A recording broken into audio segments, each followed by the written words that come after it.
मुस्लिम विधि के स्रोत के बारे में चर्चा करेंगे कि मुस्लिम विधि के कौन से महत्वपूर्ण सोर्सेज हैं जहां से मुस्लिम विधि की उत्पत्ति हुई या मुस्लिम विधि जो है वर्तमान में जिस स्थिति में है वहां पर आई है।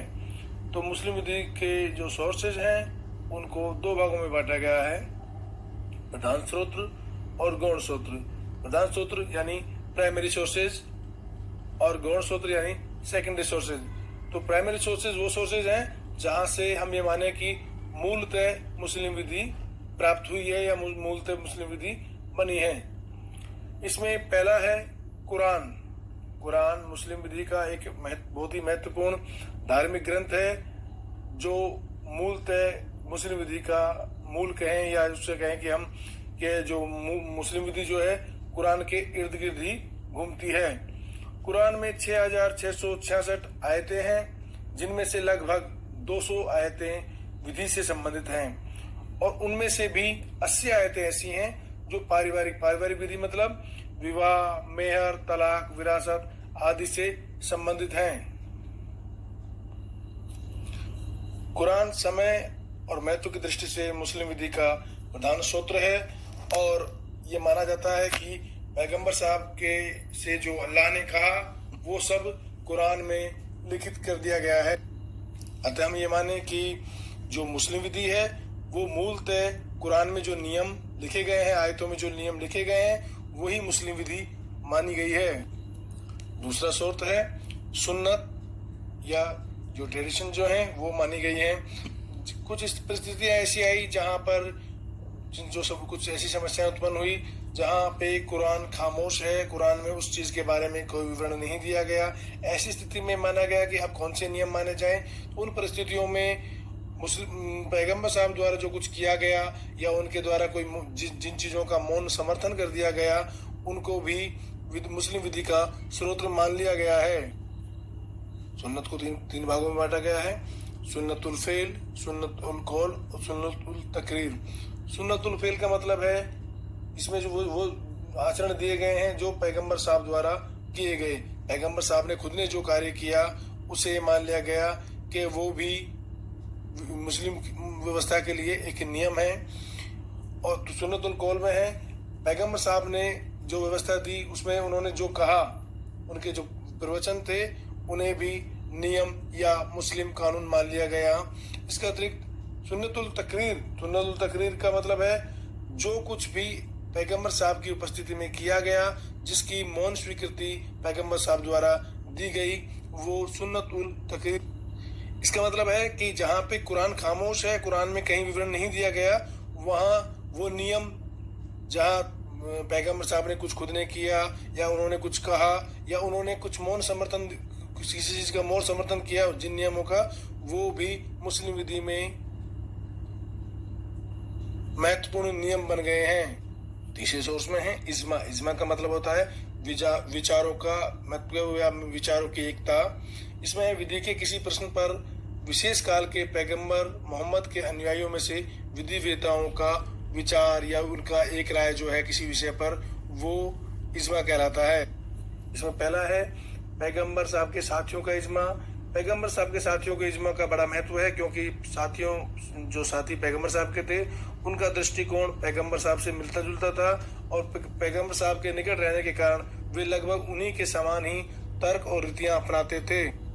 सेकंड है विधि वेताओं का इज्मा। विधि वेता का मतलब इज्मा का मतलब है एक विशेष काल परिस्थितियों में मुस्लिम विधि वेता किसी एक विषय पर अपनी जो राय रखते हैं, जो जिन बातों पर एक राय है उनके द्वारा जो किसी विषय पर एक राय रखी गई है तो वो भी इज्मा की कैटेगरी में आता है। वो भी एक नियम है मुस्लिम संप्रदाय के लिए। नेक्स्ट है जनता का इज्मा। विधि की दृष्टि में विधिक प्रश्नों पर मुस्लिम जनता के इज्मा का कोई महत्व नहीं है, परंतु धर्म, नमाज या अन्य बातों के संबंध में जनता का इज्मा मान्य होगा।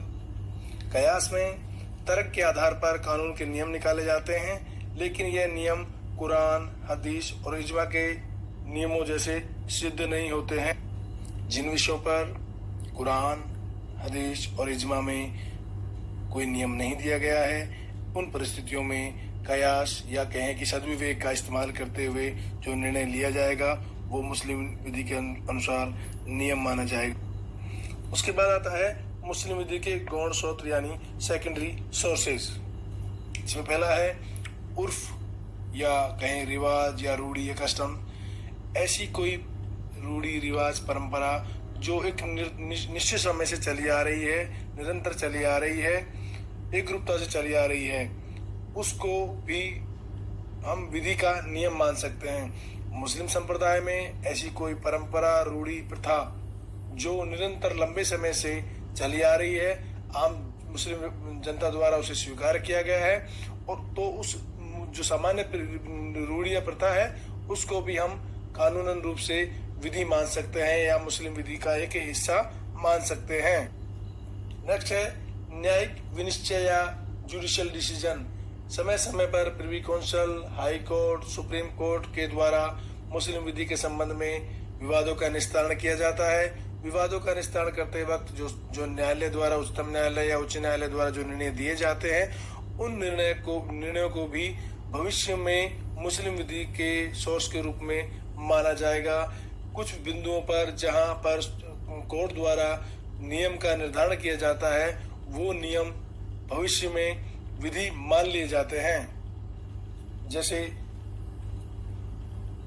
न्यायालय ने विवाह के संबंध में किसी नियम का निर्धारण किया, तो भविष्य में विवाह के संबंध में उस तरह का कोई विवाद उत्पन्न होता है, तो उन परिस्थितियों के लिए जो सुप्रीम कोर्ट के द्वारा निर्णय दिया गया है, वो निर्णय तब तक बाध्यकारी होगा जब तक कि सुप्रीम कोर्ट के द्वारा उस निर्णय को परिवर्तन न कर दिया जाए। वो नियम विधि का रूप धारण कर लेगा। उसके बाद है विधायन। विधायन मतलब हमारी संसद द्वारा जो कानून बनाए जाते हैं वो विधायन का रूप धारण कर लेते हैं।